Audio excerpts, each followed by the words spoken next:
안녕하세요. 노무법인 이산 김보미 노무사입니다. 오늘은 고용관리 책임자의 역할과 업무 내용에 대해서 알아보도록 하겠습니다.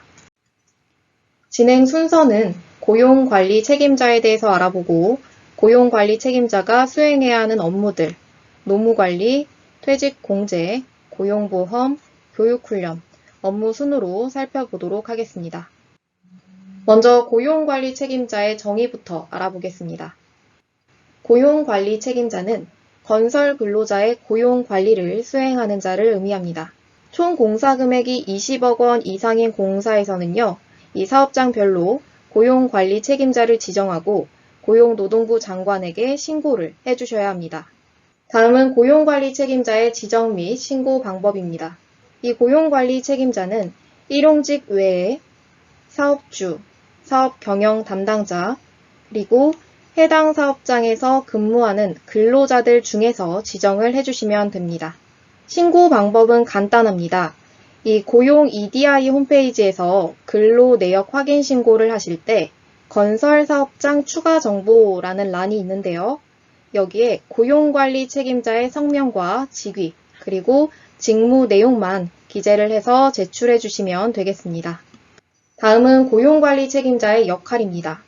건설근로자법 제5조에 보시면 고용관리 책임자는 노무관리 업무, 퇴직공제 업무, 고용보험 업무, 그리고 건설근로자의 교육훈련 업무 등을 수행하도록 규정이 되어 있습니다. 지금부터는 이 업무 내용들을 하나씩 살펴보도록 하겠습니다. 먼저 노무관리 업무입니다. 관리 책임자는 건설근로자를 모집, 고용, 배치할 때 관련 법령들이 잘 준수되고 있는지 관리를 해주셔야 합니다. 첫 번째, 건설 근로자를 모집할 때는 이 등록된 직업소개서를 활용해 주셔야 하고요. 두 번째, 채용 절차법이 잘 준수되고 있는지 관리를 해주셔야 합니다. 특히 이번에 고용노동부에서 채용절차법 위반 행위에 대해 사업장 점검을 실시하겠다라고 공지를 한 바 있는데요. 우리 고용관리 책임자 분들께서는 사업장에서 허위로 구인 광고를 하거나 구인 조건을 제시한 적은 없는지, 그리고 출신 지역과 같은 개인정보를 요구하지는 않았는지 이런 채용 과정들을 한번 검토해 주실 필요가 있겠습니다. 세 번째, 근로자 파견입니다. 건설 현장에서 이루어지는 업무는 근로자 파견과 파견 근로자 사용이 절대적으로 금지가 됩니다. 네 번째, 외국인 근로자입니다. 외국인 근로자를 고용할 때는 체류 자격을 꼭 확인해 주셔야 하고요. 그 다음 불법 체류 외국인을 고용하는 경우에는 형사처벌뿐만 아니라 이 3년간 외국인 고용이 제한되기 때문에 특히 유의해서 관리를 해주셔야겠습니다. 외국인 근로자 고용 가능 여부에 대해서 이 체류 자격별로 한번 살펴보도록 하겠습니다. F2, F5, F6, 거주, 영주, 결혼, 이민 이분들은 거의 내국인과 비슷하다라고 보시면 되고요. F4는 고용에 제한이 있습니다. 일단 F4 분들은 단순 노무행위로는 고용하실 수가 없고요. 기능공이나 특수공으로 채용을 해주셔야 합니다. 그 다음 H2는 고용허가서, E9는 특례 고용 확인서를 발급받은 후에 고용을 해주시면 되겠습니다. 건설 근로자들을 고용하셨으면요. 제일 먼저 해주셔야 될 일이 있습니다. 바로 근로계약서 작성과 교부입니다. 이 근로계약서에는 임금, 소정 근로시간, 주휴일, 그리고 연차휴가에 관한 사항들은 필수로 기재가 되어야 하고요. 근로자가 기간제나 단시간 근로자다라고 하시면 이 근로계약 기간이랑 근로일별 근로시간까지 추가로 기재를 해주셔야 합니다. 근로계약서의 경우에는 작성하지 않았다거나 이 필수 기재 사항들을 누락한 경우에도 500만 원 이하의 벌금 또는 과태료가 부과가 되니까요. 우리 고용관리 책임자 분들께서는 입사 당일에 작성이 될 수 있도록 관리를 해주셔야겠습니다. 다음은 근로계약서 작성과 관련해서 몇 가지 작성 팁을 알아보도록 하겠습니다. 우리 건설업에서는 일용직 근로자분들을 많이 고용하시는데요. 이 일용직 근로계약서는 근로계약 기간이 중요합니다. 일용직 근로자라는 점을 명확하게 명시를 해주셔야 되는데요. 한번 1항부터 볼게요. 계약 기간은 2022년 6월 1일부터 근로하며 근로계약은 당일 종료된다. 갑과 을의 근로관계는 당일 종료를 원칙으로 하되 계속 근로를 요청할 경우에는 1일 단위로 계약 기간이 연장이 될 수 있다. 자, 이렇게 1일 단위의 근로계약이라는 점을 명확하게 해두셔야 나중에 부당해고라든지 어떤 문제들이 발생을 했을 때 이 문구가 효력을 발휘할 수가 있습니다. 다음은 임금 보겠습니다.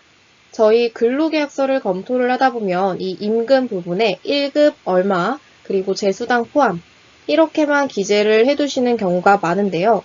제수당 포함 이렇게만 기재를 하시면 인정받기가 어렵습니다. 그 사업주는 주휴수당이나 연장근로수당 이런 거 전부 포함해서 지급했다라고 생각을 했는데 또다시 지급해야 하는 경우가 발생하실 수 있는 거죠. 그래서 이 1급에 전부 포함해서 지급하겠다라고 하시면요. 수당의 명칭, 금액, 그리고 기준 시간까지 구체적으로 구분해서 기재를 해주셔야겠습니다. 다음은 근로계약서 교부 확인에 관한 서명입니다. 아까 그 근로계약서를 교부하지 않은 경우에 500만 원 이하의 벌금 또는 과태료다라고 이야기를 했었는데요. 이 교부 확인에 대한 입증 책임도 회사 측도 같이 부담을 하기 때문에 이렇게 근로계약서 하단에 교부 확인에 관한 서명까지 미리 받아주시는 것이 좋습니다. 다음은 편의시설 설치 또는 이용 조치입니다. 공사 예정 금액 1억 원 이상의 현장에서는 화장실, 식당, 탈의실과 같은 시설을 설치하거나 이용할 수 있도록 조치를 해주셔야 합니다. 이 부분도 위반을 하게 되면 500만 원 이하의 과태료가 부과가 되니까요. 우리 고용관리 책임자 분들께서는 편의시설 부분도 잘 챙겨주셔야겠습니다. 그리고 저희 작년에 강의할 때 이 편의시설이랑 관련해서 원청, 하청 간의 편의시설을 공유해도 되는지 많이 문의를 주셨는데요. 공유하는 방식도 가능합니다. 그래서 원청이 설치한 거를 하청이 같이 이용하셔도 되고 하청이 설치한 것을 원청이 같이 이용해도 의무 이행으로 인정받으실 수 있습니다. 자, 다음은 고용관리 책임자분들의 메인 업무죠. 퇴직공제 업무입니다.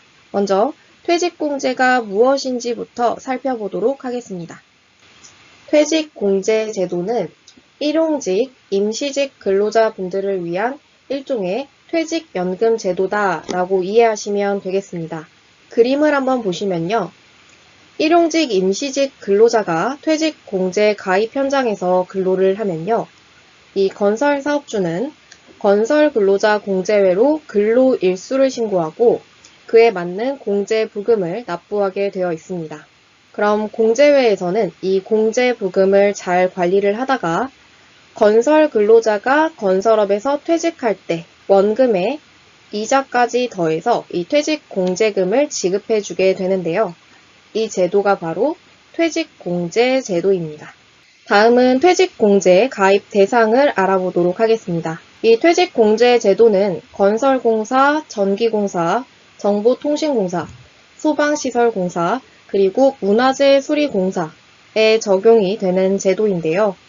이러한 공사들 중에서 이 공사 예정 금액 1억 원 이상인 공공공사, 그리고 50억 원 이상인 민간공사, 200호 이상인 공동주택, 오피스텔, 주상복합 공사에서는 의무적으로 이 퇴직공제 제도에 가입을 해주셔야 합니다. 자, 그러면 이 퇴직공제가 적용되는 사업장에서 어떤 근로자들이 이 퇴직공제 제도를 적용받는 것인지 한번 살펴보도록 하겠습니다. 이 퇴직공제 제도는요, 상용직, 1년 이상 근무한 근로자, 그리고 초단시간 근로자를 제외하고 모든 건설 근로자가 적용을 받게 됩니다. 즉, 이 경우에 해당되지 않는다라고 하시면 국적, 나이, 성별, 불법 체류 여부 이런 거 전부 상관없이 퇴직공제 근로내역 신고 대상자다라고 보시면 되겠습니다. 자, 이렇게 퇴직공제를 적용받는 사업장과 근로자에 대해서 살펴봤고요. 다음은 퇴직공제 업무 처리 순서를 한번 보도록 하겠습니다. 퇴직공제 업무는 EDI 시스템에서 전부 처리가 가능합니다. 그래서 EDI 시스템에 회원 가입을 해주시고요. 이제 성립신고부터 하나씩 살펴보겠습니다. 성립신고 방법입니다. 의무가입 사업장에서는 원수급인이 사업 시작일로부터 14일 이내에 이 세 가지 서류들을 준비하셔서요. 퇴직공제 외에 제출을 해주시면 퇴직공제에 가입이 됩니다. 이 의무가입 사업장에서 가입을 하지 않은 경우에는요. 또 500만 원 이하의 과태료가 부과가 되기 때문에 우리 고용관리 책임자 분들께서는 이 부분만큼은 꼭 잘 챙겨주셔야겠습니다. 다음은 근로내역 신고입니다.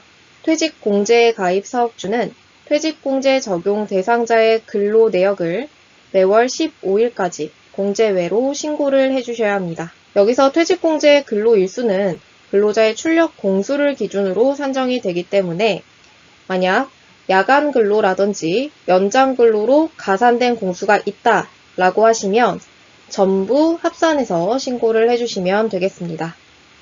다음은 준공신고 및 공제부금 정산입니다. 공사가 준공된 사업장은요, 공제부금 납부 확인서를 발급받으셔서 발주기관이랑 정산을 하시고요. 그 다음 공제 외에는 공제신고서 제출하셔서 퇴직공제 관계를 종료해 주시면 되겠습니다. 다음은 건설근로자 전자카드제입니다. 우리 퇴직공제 업무를 하다 보면 근로일수를 일일이 관리하는 게 어렵죠. 그래서 이 퇴직공제, 근로일수 신고 등을 좀 더 효율적으로 관리하자라고 해서 생겨난 게 바로 전자카드제입니다. 이 전자카드제는 건설 근로자가 이 단말기에 전자카드를 태그해서 자신의 근로내역을 자신이 직접 기록하는 제도입니다. 일정 규모 이상의 현장에서는 무조건 이 전자카드제를 도입을 해주셔야 합니다. 지금 2022년 7월 1일 기준으로 살펴보면 공공공사 50억 원 이상, 민간공사 100억 원 이상의 공사는 의무적으로 도입을 해주셔야 하고요. 2024년도 기준으로는 모든 퇴직공제 가입 공사에 의무 적용이 될 예정입니다. 다음은 전자카드 단말기입니다. 전자카드 단말기의 경우는 이 설치와 운영에 드는 금액들은 공사 원가에 반영을 해주시면 되고요. 이 단말기는 4가지 형태의 부스형, 벽부형, 이동형, 게이트형 이 4가지 중에서 선택해서 도입을 해주시면 되겠습니다. 다음은 전자카드제 업무 처리 절차 및 방법입니다. 이 전자카드제가 적용되는 사업장에서는 이 그림과 같은 순서로 업무를 진행해 주시면 됩니다. 첫 번째, 먼저 착공 후 14일 이내에 퇴직공제 성립신고를 진행합니다. 이후에 이제 원수급인, 하수급인 모두 전자카드 근무관리 시스템에 접속을 하셔서요. 회원 가입하시고 부여받은 공제 가입번호로 현장을 등록해 주시면 됩니다.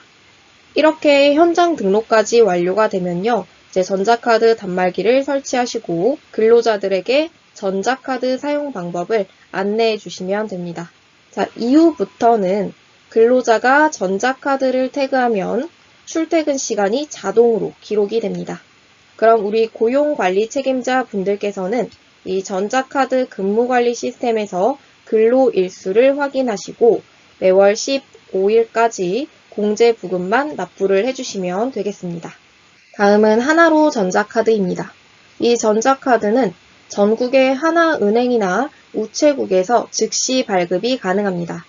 이 전자카드 미발급도 과태료가 부과가 되는 사안이기 때문에 우리 고용관리 책임자 분들께서는 만약 그 전자카드 발급이 안 된 분들이 있다라고 하시면 좀 점심시간을 이용해서라도 발급받을 수 있도록 그렇게 관리를 해주시는 게 좋겠습니다. 이 전자카드는 외국인이라든지 신용불량자 이런 거 상관없이 전부 발급이 가능하고요. 대신 불법 체류자다라고 하시면 그거는 발급이 불가능하다라고 보시면 되겠습니다. 이 전자카드는 모바일 어플로 간단하게 관리하는 것도 가능합니다.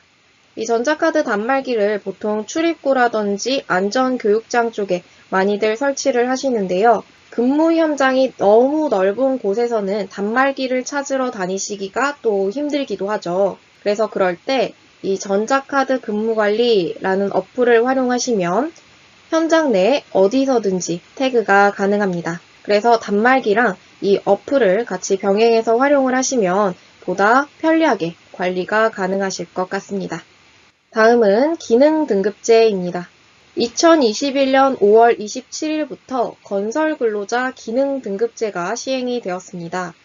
이 기능 등급제는요, 건설 근로자의 현장 경력을 토대로 기능 등급을 부여해드리는 제도입니다. 이 기능 등급은 초급, 고급, 중급, 특급 이렇게 4단계로 구분이 되고요. 그리고 현장 경력, 자격, 교육훈련, 포상 이렇게 4가지를 산정해서 반영을 하게 됩니다. 이 기능 등급제를 한번 보시면 결국에는 우리 고용관리 책임자 분들이 근로내역 신고를 한 내용들이 근로자들의 기능 등급에 반영이 된다라고 이해하시면 되겠습니다. 그래서 고용관리 책임자 분들은 이 근로내역 신고를 하실 때요. 해당 근로자가 실제로 근무한 직종을 그대로 정확하게 신고를 해주시는 게 중요합니다.